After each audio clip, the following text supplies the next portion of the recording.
Ranked play has been an immense addition to Apex Legends, giving players a new goal to play for, reaching Apex Predator. This addition has changed the way the game is played, especially at the higher levels. While some players will still hold W on squads, many more are opting for a slower playstyle, prioritizing positioning for late game circles and finishing with a high placement. I'm Jet Set Jamerson, and in this video, I'll show you how to predict the end game circles and then show you an example of how the pros use this during the EXP Apex Legends Invitational. Let's get into it. Now, I have to tell you that this method will not work 100% of the time, and it does require a decent amount of late game experience. But once you can recognize the patterns of the ring, you'll be able to predict the third and fourth rings quite easily.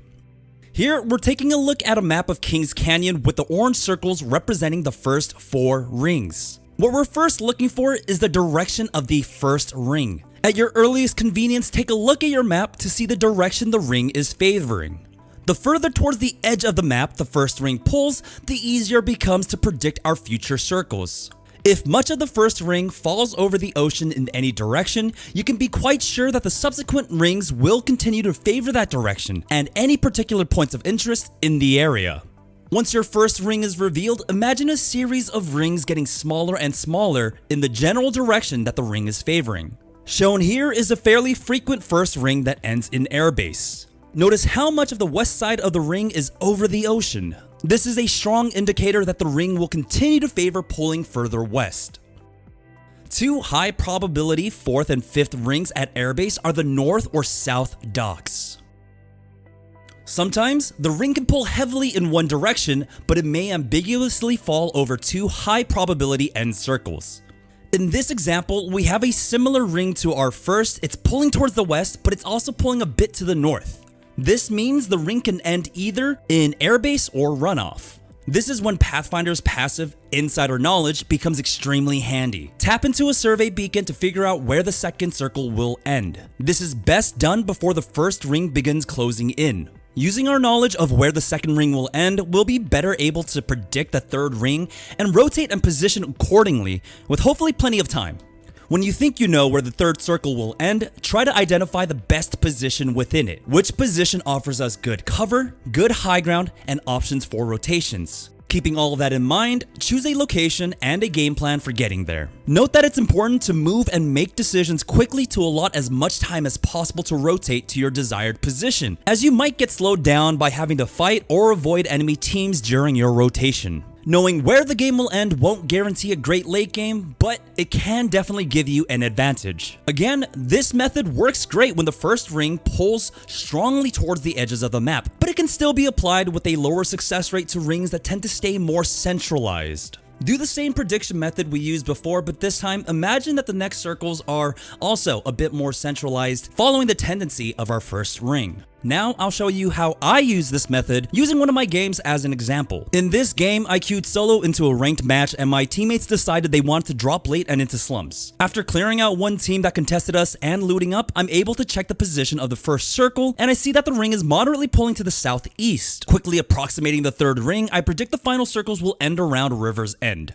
One of the best positions at River's End is the South Watchtower, as it offers the clear high ground with a great vantage point and 360-degree vision around the surrounding area. A bit distracted from the first fight and looting, I forgot to hit up the survey beacon before leaving slums. But when the first ring finished closing, I checked the map again to see that the ring is indeed continuing to head south while favoring a slight eastern direction. The South Watchtower, which I pinged earlier, is still in the zone, so our game plan is to continue on to get to that position. It took a few fights and a lot of running, but we finally reached the South Watchtower just as the third ring finished closing in, and we were fortunate enough to not have to fight anyone for control over the watchtower. Now that's why it's also very important to make your moves as quickly as possible and start rotating as soon as you can. Ultimately, the ring decided to pull away from the watchtower, but we had a great position to adjust and rotate while the other teams in our game were busy fighting. We ended up winning this game pretty easily as we were well equipped and positioned.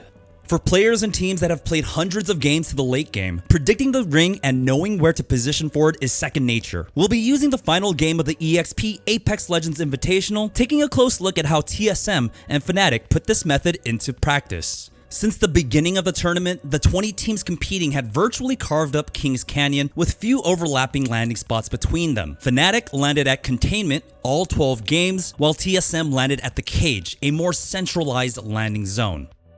Upon the first ring's reveal, both teams recognized the importance of looting fast and positioning for the late game as soon as possible. As we can see here, the ring is pulling almost directly south and it's pulling quite strongly. You can even see that a portion of the zone is actually off the map and much of it is directly over open water. Applying the method, it becomes quite clear that the final zone will end in water treatment, a zone that TSM, Fnatic, and every other team knows they'll have to contest Cloud9 for if they even want to stand a chance at victory. For TSM, who dropped at the Cage, this was an easier rotation as Reciprocity and Team Liquid were the only teams that they were likely to run into. Luckily for TSM, Reciprocity pushed Lazarus and Hydrodam, giving TSM a free rotation. For Fnatic though, rotating to water treatment would be a much more difficult task if they delayed at Containment for too long, because Containment is virtually on the complete opposite side of the map from water treatment. So upon hastily looting Containment, Fnatic make a risky but necessary decision to balloon to water treatment moments before the first ring begins its collapse. This rotation might have required 2 balloons, possibly taking the balloon at bridges. Now, we don't get to see the exact path of both teams, but moments later, before the first ring has even finished closing, we see that both teams had been able to safely make their rotations into water treatment, with each controlling one half of the factory building. As the game goes on, it becomes clear why making it to the water treatment factory as fast as possible was such a high priority for Fnatic and TSM. For teams that took too long to make the rotation, they found themselves stuck, fighting on flat terrain with little cover, with every other team bottlenecking on the treacherous expanse north of water treatment. For TSM, Fnatic, and even Cloud9, they had complete 180-degree vision on one side and a steep cliff behind them to cover their flanks. As the ring closed in tighter and tighter upon the water treatment factory, and as more teams were knocked out, this game was pretty much a guaranteed victory for either Fnatic or TSM, which is why we were treated to one of the most exciting and explosive finishes of the entire tournament. With some folks here, Muffin's waiting for anyone to come out from underneath this bridge, and here we go. The ring, it's going down, and this is where players are going to dance around on top of the zip line, and the Art Stars are flying through though. Shiny gets 2 down, he phases out, he won't be taking any damage here. He's inside the safe area, and Shiny, along with 3 members of Fnatic, still going to be in this game here, right outside, and Fnatic get the last win. But the more you play and make it to the late game, the more familiar you'll become with the tendencies of the final rings. There are many high probability late game circles that you'll just have to become accustomed to, and that only comes from either playing the game or just watching the pros stream themselves. Be sure to try out my ring prediction method the next time you load up Apex Legends, and let me know down in the comments section below how it worked out for you and your team. That's going to do it for me. Once again, I'm Jet Set Jamerson. Thank you for watching the video, and I'll see you guys in the arena.